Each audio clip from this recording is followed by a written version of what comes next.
সরকারি নির্দেশ অনুযায়ী আমি কালিয়াচক থানার পক্ষ থেকে আইসি সাহেবের পক্ষ থেকে এসেছি। আমি আপনাদের এখানে মধ্যপুরে এই জিপির দায়িত্বে আমি আছি।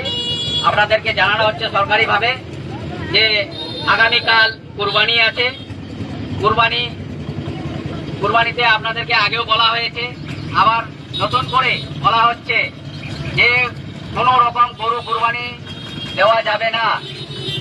আপনারা কোনো রকমে গরু কুরবানি করবেন না, এবং কেউ লুকোচুরি করে করবেন বা কিছু করবেন তাতে কিন্তু আপনারা বুঝবেন যে কোনো অ্যাঙ্গেল থেকে খবর গেলে পুলিশ সেখানে পৌঁছে যাবে।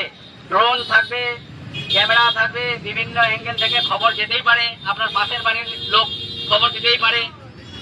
হ্যাঁ, এই খবর অনুযায়ী কিন্তু পুলিশ আসবে এবং প্রপারলি কেস হবে। সেই আনন্দটা কিন্তু আপনার থাকবে না, আনন্দটা অন্য জায়গায় যাবে। আর আপনি বলতে পারবেন না যে আমরা জানি না, তো গরু কুরবানি করা চলবে না। আর খাসি কুরবানি দিবেন, প্রকাশ্যে দিবেন না, কোনো আড়ালে দিবেন যেন কারো অসুবিধা না হয়। রক্ত ড্রেনে যেন না যায়, রক্ত গর্ত করে ওখানে করবেন।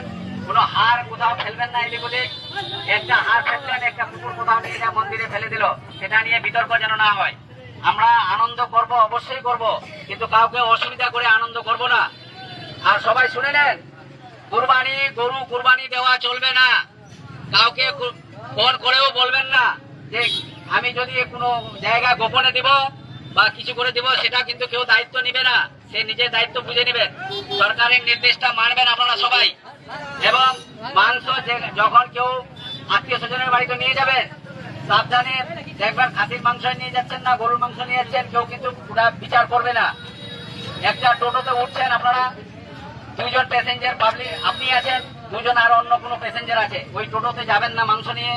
বা পার্সোনাল গাড়ি হলে আলাদা ব্যাপার, যেটাতে জনসাধারণ যাচ্ছে সেই গাড়িতে আপনারা যাবেন না। না যাওয়ারই চেষ্টা করবেন, পার্সোনাল গাড়িতেই যাবেন। বা কেউ যদি ফোন করে বলে দিল যে ব্যাগে করে মাংস যাচ্ছে, পুলিশকে বলে দিল, পুলিশ এসে কিন্তু সেখানে আপনার বেশির লাগায় চেক করবে না যে এটা খাসির মাংস আছে না কিসের মাংস আছে। বুঝতে পারছেন? হ্যাঁ, তো আপনারা সাবধানে কুরবানি, আপনি খাসির কুরবানি দেন, কিন্তু কাউকে অসুবিধা করে কোনো রকম কুরবানি দিবেন না, আড়ালে থাকবেন।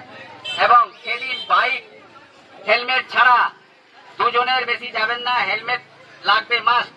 এবং লিমিটে গাড়ি চালাইতে হবে। কালকে কিন্তু গাড়ি চেকিং খুবই হবে, গাড়ির কেস হবে, তাহলে আপনার আনন্দটা কিন্তু আর থাকবে না। কালকে গাড়ি নিজে নিজে শাসন করবেন, নিজে ছেলেদেরকে বাড়িতে, যে আজকে গাড়ি নিয়ে বের হওয়া যাবে না। গাড়ি কিন্তু কালকে চেকিং হবে, যেখানে সেখানে চেকিং হবে, গাড়ি আটকাবে। আটকাইতে গিয়ে দেখা যাচ্ছে